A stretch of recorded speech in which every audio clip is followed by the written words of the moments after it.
Welcome to Knowledge Assumption. Today I'm going to walk you through using the Acorns investment app. I'll display the steps on the screen. Please make sure you follow each one of them.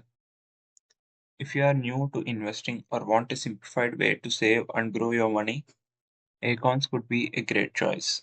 First, download and install the app from the App Store or Google Play Store. Once it's installed, create an account using your email. Next, you link your bank account to start funding your investments.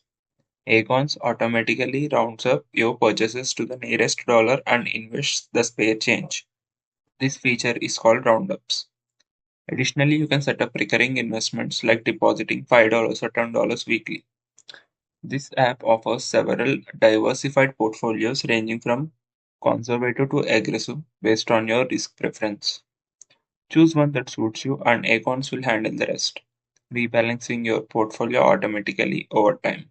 Remember, Acorns charge a small monthly fee, so review the fee structure to ensure it fits your budget. And that's it. If you found this video helpful, hit the subscribe button for more investment tips.